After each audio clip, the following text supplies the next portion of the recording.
नमस्कार दोस्तों, मैं आपका अपने चैनल HVS स्टडीज़ में स्वागत करता हूं। इस वीडियो में आपके लिए 8 अक्टूबर 2021 का करंट अफेयर लेकर आ गया हूं। अगर आप इस चैनल पर पहली बार आए हैं तो आपसे अनुरोध है, चैनल को सब्सक्राइब कर लीजिएगा। वीडियो अच्छी लगे तो वीडियो लाइक करके ज़रूर जाइएगा। लास्ट में आपके लिए एक क्विज़ रखा है, उस क्विज़ को ज़रूर अटैम्प्ट कीजिएगा। चलिए बात करते हैं लास्ट डे के क्विज़ की। तो लास्ट डे मैंने आपसे क्वेश्चन पूछा था कि किरण Rijiju inaugurated India's first sports arbitrary center in which state। तो आर्बिट्रेशन सेंटर जो स्पोर्ट्स का है वो पहला है भारत में, वो गुजरात के अहमदाबाद में इन्होंने लॉन्च किया है, इनॉग्रेट किया है। ठीक है, आज का पहला क्वेश्चन है world cotton day is observed on. तो कॉटन डे कब मनाया जाता है? तो आंसर यहाँ पर हो जाएगा 7 अक्टूबर को हर साल कॉटन डे मनाया जाता है। कॉटन की इंपॉर्टेंस को बताने के लिए इस दिन को मनाते हैं और जिससे कि जो कॉटन है उसका यूज़ बढ़े और लोग ज़्यादा से ज़्यादा किसान इसको उगाएं और अपनी खेती को बेस्ट बनाएं, मतलब खेती से जो इनकम है उसको बढ़ाएं। यहाँ पे आपको बता दूं, कॉटन 2 तरीके की फसल के अंतर्गत आता है, लेकिन एसएससी के द्वारा इसको खरीफ फसल माना गया है। ये तो सिंपल सी बात है। खरीफ फसल कौन सी होती है? खरीफ फसल वो फसल होती है जो कि मई जून के आसपास उगा दी जाए और काटी कब जाए, आगे जाकर सितंबर अक्टूबर के आसपास काट ली जाए, तो वो फसल है कॉटन। और साथ साथ इसको कैश, जिससे पैसा हमको मिलता है, वो वाली फसल भी इसको कहा जाता है। ठीक है, यहाँ पर बात की जाए, वर्ल्ड कॉटन डे 2019 से लगातार मनाया जा रहा है वर्ल्ड ट्रेड ऑर्गेनाइजेशन के द्वारा, WTO के द्वारा। वर्ल्ड ट्रेड ऑर्गेनाइजेशन का हेडक्वार्टर है जिनेवा में। इसको फाउंड किया गया था 1995 में और डायरेक्टर जनरल है इनकी नगोजी ओकोंजो-इवियाला। ये इंपॉर्टेंट इसलिए है क्योंकि ये पहली WTO की महिला डायरेक्टर जनरल बनी है। ठीक है, चलिए आगे बात करें तो यहाँ पर रिवाइज कर लेते हैं सारे डेज को। जैसे कि पहला था international day of older person, 1 अक्टूबर को मनाया गया। वर्ल्ड वेजिटेरियन डे 1 अक्टूबर को मनाया गया। इंटरनेशनल कॉफ़ी डे 1 अक्टूबर को मनाया गया। गांधी जयंती जो कि 2 अक्टूबर को मनाया जाता है। World day for farm animal 2 अक्टूबर को मनाया गया। 67th national wild life week 2 से 8 अक्टूबर को मनाया गया और 4 से 10 अक्टूबर को वर्ल्ड स्पेस वीक मनाया गया। 5 अक्टूबर को डॉल्फिन डे मनाया गया और 5 ही अक्टूबर को वर्ल्ड टीचर्स डे मनाया गया। ब्रेस्ट कैंसर अवेयरनेस मंथ 1 से 31 अक्टूबर तक मनाया जा रहा है और वर्ल्ड कॉटन डे हमने बात कर ली, 7 अक्टूबर को मनाया गया। अगले क्वेश्चन की बात करें तो who ropes as brand ambassador to spread awareness about cryptocurrency. तो क्रिप्टो करेंसी के बारे में अवेयरनेस फैलाने के लिए किसको ब्रांड एम्बेसडर बनाया गया है? तो आंसर यहां पर हो जाएगा, या आप शक्ल देखकर भी पहचान गए होंगे, इनका नाम है अमिताभ बच्चन। अमिताभ बच्चन जी को इसका ब्रांड एम्बेसडर बनाया है। वो अब क्रिप्टो करेंसी की जो इंपॉर्टेंस है, जो अवेयरनेस है, उसको फैलाएंगे वर्ल्ड वाइड। ठीक है, यहां पर बात की जाए कुछ अपॉइंटमेंट से रिलेटेड जो भी हुआ है अभी रिसेंटली में, उसकी बात कर ले तो अमिताभ बच्चन जी क्रिप्टो करेंसी की अवेयरनेस फैलाने वाले हैं अब। संजय भार्गव जी जो कि हेड बन गए हैं स्टारलिंग सैटेलाइट ब्रॉडबैंड के इंडिया में। आलोक सहाय जी सेक्रेटरी जनरल बन गए हैं इंडियन स्टील एसोसिएशन के। BC पटनायक जी MD बन गए हैं LIC के। अमीश मेहता जी MD और CEO बन गए हैं क्रिसिल के। अवीक सरकार जी प्रेस ट्रस्ट ऑफ इंडिया के चेयरमैन बन गए हैं दोबारा से। गुरबीर पाल सिंह जी जो कि DG बन गए हैं NCC के। और मास्टर कार्ड ने मैग्नस कार्लसन को ग्लोबल एम्बेसडर के रूप में चुन लिया है। देबाबात्रा मुखर्जी जी जो कि ऑडियो ब्यूरो ऑफ सर्कुलेशन के चीफ बन गए हैं।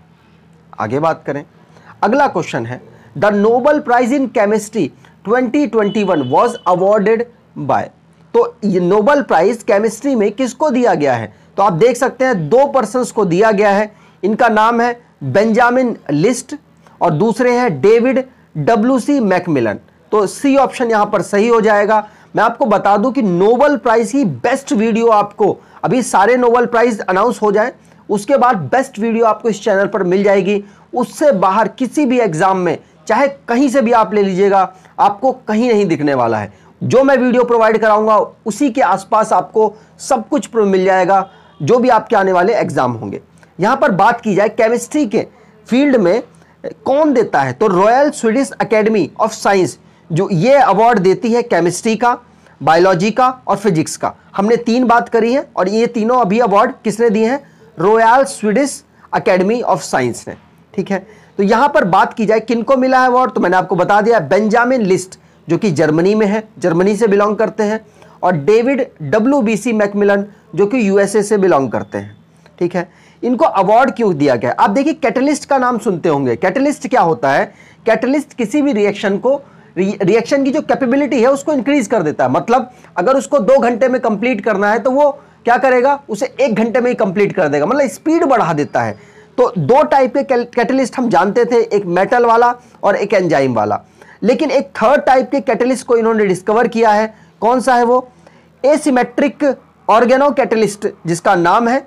इसको इन लोगों ने डिस्कवर किया, अलग अलग काम कर रहे थे, लेकिन इस काम की वजह से इनको क्या दिया गया है, केमिस्ट्री में नोबेल प्राइज दिया गया है। एक USA के हैं और एक जर्मनी के हैं। यहां पर बात की जाए 3 नोबेल प्राइज को हम डिस्कस कर चुके हैं।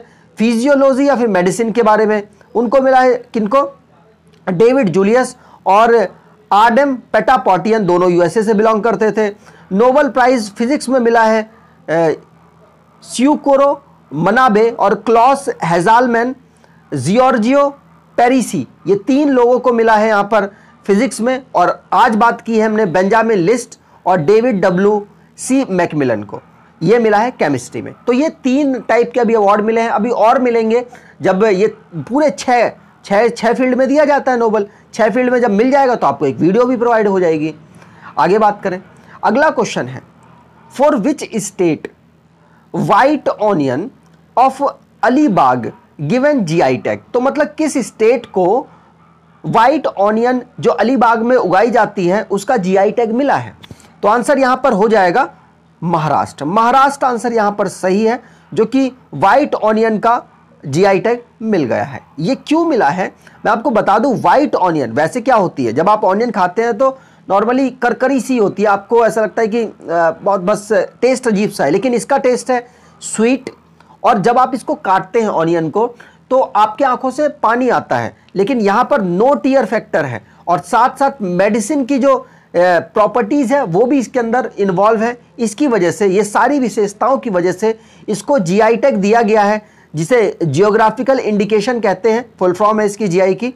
और किसको मिला है? महाराष्ट्र, महाराष्ट्र जो राज्य है और उसका जो डिस्ट्रिक्ट है रायगढ़ को ये जो GI टैग मिला है। ठीक है, यहां पर बात की जाए, ये अप्लाई किया था महाराष्ट्र ने 15 जनवरी 2019 को कि हमको इस व्हाइट ऑनियन के लिए GI टैग प्रोवाइड कराया जाए, और अब इनको प्रोवाइड करा दिया गया है। यहां पर महाराष्ट्र की बात हुई है तो महाराष्ट्र के बारे में जान लेते हैं। महाराष्ट्र का फॉर्मेशन हुआ था 1 मई 1960 को। कैपिटल है इसकी मुंबई और नागपुर। विंटर की जो कैपिटल है वो नागपुर है और समर की मुंबई है। डिस्ट्रिक्ट है इसके 36। गवर्नर है इसके भगत सिंह कोश्यारी। चीफ मिनिस्टर है Uddhav Thackeray. Deputy chief minister है अजीत पवार। और लेजिस्लेचर इनका बाईकैमरल है। बाईकैमरल मतलब असेंबली में इनके 288 सीट्स हैं और काउंसिल में इनके 78 सीट्स हैं। राज्यसभा में 19 सीट्स हैं, लोकसभा में 48 सीट्स हैं। महाराष्ट्र के डांस की बात करें तो ढांगरी गाजा, खोली डांस, लावनी डांस, पावादास डांस, तमाशा और डिंडी यहाँ के डांस है। नेशनल पार्क की बात करें तो Chandoli national park, Gugamal national park, Navegaon national park, Pench national park. Pench national park Maharashtra और मध्य प्रदेश के बॉर्डर पर उपस्थित है, इसलिए महाराष्ट्र में भी नेशनल पार्क काउंट होता है और मध्य प्रदेश में भी नेशनल पार्क काउंट होता है। संजय गांधी नेशनल पार्क और तदोबा नेशनल पार्क यहाँ के नेशनल पार्क हैं। अगर मैप पर हम देखें तो महाराष्ट्र एक कोस्टल लाइन बनाता है। भारत देश में 9 राज्य ऐसे हैं जो कि कोस्टल लाइन बनाते हैं। सबसे बड़ी गुजरात की है और सबसे छोटी गोवा की है। महाराष्ट्र के पड़ोसी राज्यों की बात की जाए तो गुजरात, मध्य प्रदेश, छत्तीसगढ़, तेलंगाना, कर्नाटक और गोवा इसके पड़ोसी राज्य हैं। ठीक है, चलिए आगे बात करें। अगला क्वेश्चन है, हु अवॉर्डेड द 2021 हिदान प्राइज। तो हिदान प्राइज जो है वो किसको दिया गया है? तो एरिक हेनुसेक और डॉक्टर रुक्मिणी बनर्जी जी को, ये दोनों लोगों को ये अवार्ड मिला है। ये किस क्षेत्र में मिलता है? जो पढ़ाई की जो हमारी क्षेत्र है उसमें जो बेहतरीन काम करते हैं, मतलब इंप्रूवमेंट के लिए जो बेहतरीन काम करते हैं, उनको ये अवार्ड प्रोवाइड कराया जाता है। 2016 से ये अवार्ड दिया जा रहा है और 3.9 मिलियन की जो प्राइजिंग मनी है, गोल्ड प्लस जो भी मनी है, उन दोनों का मिलाकर 3.9 मिलियन डॉलर प्राइज होता है, वो दिया जाता है। और किनको मिला है? तो प्रोफेसर एरिक ए हेनुसेक और डॉक्टर रुक्मिणी बनर्जी, इन दोनों लोगों को यह अवार्ड दिया गया है। ठीक है, पढ़ाई की जो इन्होंने बेहतर काम किए होंगे इंप्रूवमेंट के लिए, उसमें इनको दिया गया है। यहां पर बात की जाए अगले क्वेश्चन की, तो who inaugurated Mahabahu Brahmaputra river heritage centre. तो महाबाहु ब्रह्मपुत्र रिवर हेरिटेज सेंटर कहां पर इनॉग्रेट किया गया है? ये तो हम आगे बात कर लेंगे, लेकिन किसने इनॉग्रेट किया है? तो आपको बता दूं, आप यहां देख भी सकते हैं, इनका ये है वाइस प्रेसिडेंट, भारत के 13वें नंबर के वाइस प्रेसिडेंट है एम वेंकैया नायडू जी। इन्होंने इसको इनॉग्रेट किया है। साथ में वो हमारे असम के जो चीफ मिनिस्टर हैं वो भी अवेलेबल थे। ठीक है, हेमंता बिश्वा शर्मा जिनका नाम है। वाइस प्रेसिडेंट की बात करें तो एम वेंकैया नायडू ने महाबाहु ब्रह्मपुत्र रिवर हेरिटेज सेंटर को इनॉग्रेट किया है असम में। ठीक है, आपको ये बात याद रखनी है। ठीक, और हेमंता बिश्वा शर्मा जो कि वहां के चीफ मिनिस्टर हैं, जगदीश मुखी जो कि वहां के गवर्नर हैं, और साथ साथ उनको एक्स्ट्रा चार्ज नागालैंड का भी दिया गया है, वो भी यहां पर अवेलेबल थे। ये बात भी आपको याद रखनी है। आगे बात करें तो यहां पर कुछ इनॉग्रेशन से हुआ है, तो इनॉग्रेशन की चीजें रिवाइज कर लेते हैं। जैसे वाइस प्रेसिडेंट साहब ने तो इनॉग्रेट कर दिया Mahabahu Brahmaputra river heritage centre Assam में। नरेंद्र मोदी जी ने, जो कि आज़ादी @75 एक्सपो लखनऊ में है, लखनऊ में हुआ है, वहां पर इनॉग्रेशन का काम किया है। किरण रिजिजू जो कि भारत की पहली आर्बिट्रेशन सेंटर गुजरात में इन्होंने इनॉग्रेट किया है। गवर्नमेंट ऑफ इंडिया ने waste to wealth web portal को लॉन्च किया है। World largest khadi national flag मतलब फहराया गया है लेह लद्दाख में। नरेंद्र मोदी जी ने 38 प्रगति मीटिंग को चेयर किया है। और गवर्नमेंट ने 30% जो फैमिली इनकम है, जो भी डिसेबल्ड हैं उस पर डिपेंडेबल हैं सारे पर्सन्स, उस डिसेबल्ड की 30% जो पेंशन है उसको बढ़ा दी है। और मिनिस्ट्री ऑफ सोशल जस्टिस ने एल्डर लाइन लॉन्च कर दी है, मतलब हर डिपार्टमेंट में एल्डर लाइन होगी। और हरदीप पुरी जी ने 7th एडिशन स्वच्छ सर्वेक्षण का मतलब लॉन्च किया है। अब रिपोर्ट आएगी तो उसके बारे में आपको बताऊंगा। और नरेंद्र मोदी जी ने नेशनल डिजिटल हेल्थ मिशन को स्टार्ट किया है, मतलब यहां पर कार्ड वगैरह बनेंगे, आपको इससे बेनिफिट होगा। आगे बात करते हैं अगला क्वेश्चन।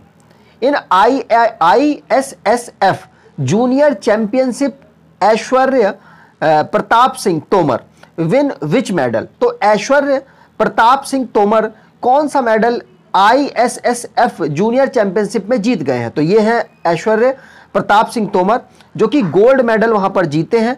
और ये कहां से बिलोंग करते हैं? तो आपसे क्वेश्चन पूछा जा सकता है। ये मध्य प्रदेश से बिलोंग करते हैं और शूटिंग करते हैं, ये भी क्वेश्चन आपसे आ सकता है। ISSF जूनियर जो वर्ल्ड चैंपियनशिप कहां हो रही है? पेरू की जो कैपिटल है लीमा, वहां पर इसको ऑर्गेनाइज कराया जा रहा है। वहां पर जो मेंस की 50 मीटर राइफल की जो इवेंट था, वहां पर ये गोल्ड मेडल जीत कर लाए हैं। ठीक है, आगे बात करें। अगला क्वेश्चन है, which bank received approval from the government for the collection of direct and indirect taxes. मतलब जो सरकार डायरेक्ट और इनडायरेक्ट टैक्सेस लेती है, उसको किस बैंक को अप्रूव किया गया है कि भाई अब आपसे हमारी तरफ से लो, अब आप हमारी तरफ से लोगे? तो आंसर यहां पर हो जाएगा कोटक महिंद्रा बैंक। आप यहां पर आप देख भी सकते हैं, कोटक महिंद्रा बैंक को अप्रूव किया गया है कि अब आप डायरेक्ट और इनडायरेक्ट टैक्सेस को कलेक्ट करेंगे और हमको गवर्नमेंट को प्रोवाइड कराएंगे। ठीक है, निर्मला सीतारमण जी के अंडर आता है, तो उन्होंने ही इसकी बात कही है। आप यहां पे देख सकते हैं, निर्मला सीतारमण जो कि हमारी फाइनेंस मिनिस्टर हैं, उन्होंने ही ये अप्रूवल दिया है। ठीक है, कोटक महिंद्रा जो कि पहला प्राइवेट बैंक ऐसा बन गया है जिसको अप्रूवल मिला है डायरेक्ट और इनडायरेक्ट टैक्सेस को कलेक्ट करने का। ठीक है, चलिए यहां पर बात करें कोटक महिंद्रा। कोटक महिंद्रा को एस्टेब्लिश किया गया था 2003 में। इसका हेडक्वार्टर मुंबई महाराष्ट्र में है। एमडी और सीईओ उदय कोटक हैं और टैगलाइन है इसकी, लेट्स मेक मनी सिंपल। आगे बात करें, अगला क्वेश्चन है, Arvind Trivedi best known for which role as in Ramayan passes away. तो आप यहां देख सकते हैं जो अरविंद त्रिवेदी, आप इनका रियल नाम हो सकता है ना जानते हो, लेकिन इस कैरेक्टर को जरूर जानते होंगे। बहुत बेहतरीन कैरेक्टर इन्होंने किया था। आई थिंक लॉकडाउन में तो ये वाली रामायण किसने नहीं देखी, मुझे नहीं लगता किसने नहीं देखी होगी। अगर आपने नहीं देखी लॉकडाउन में ये वाली रामायण, तो आपसे अनुरोध है एक बार कमेंट जरूर कर दीजिए, पता चले कि कौन है ऐसे लोग जिन्होंने ये रामायण नहीं देखी है, लॉकडाउन कैसे काटा है आपने। तो यकीन मानिए इनका बेहतरीन कैरेक्टर है ये। रावण का इन्होंने रोल किया है, यहां पर आंसर हो जाएगा रावण का। और एक तरीके से किया नहीं है, जिया है इन्होंने। बहुत बेहतरीन लगा मुझे तो, मैंने 2-3 बार ये रामायण देख रखी थी। और इनकी अभी रिसेंटली में डेथ हो गई है और ये न्यूज़ है, आपसे आने वाले एग्जाम में पूछी जा सकती है। यहां पर वही सेम बात लिखी हुई है, अरविंद त्रिवेदी जी, आप नाम याद रखिएगा। रावण का कैरेक्टर उन्होंने किया था जो कि एक टीवी सीरियल था रामायण, उस पर, और उनकी रिसेंटली डेथ हो गई है। ठीक है, बहुत बढ़िया कलाकार थे और गुजरात से बिलोंग करते थे, ये बात भी आप याद रख सकते हैं। आगे बात करते हैं आज के क्विज की। तो which state becomes first state to begin organised cultivation of dalchini. तो दालचीनी की जो खेती है, जो ऑर्गेनाइज खेती, वो कौन सा राज्य करने को स्टार्ट किया है, आपको कमेंट बॉक्स में डिटेल में आंसर बताना है। अगर आपको वीडियो अच्छी लगी है तो आपसे अनुरोध है चैनल को सब्सक्राइब कर लीजिएगा, वीडियो को लाइक कर दीजिएगा और एटलीस्ट 10 से 12 लोगों को आप शेयर करेंगे, ऐसी आपसे उम्मीद करता हूं। धन्यवाद।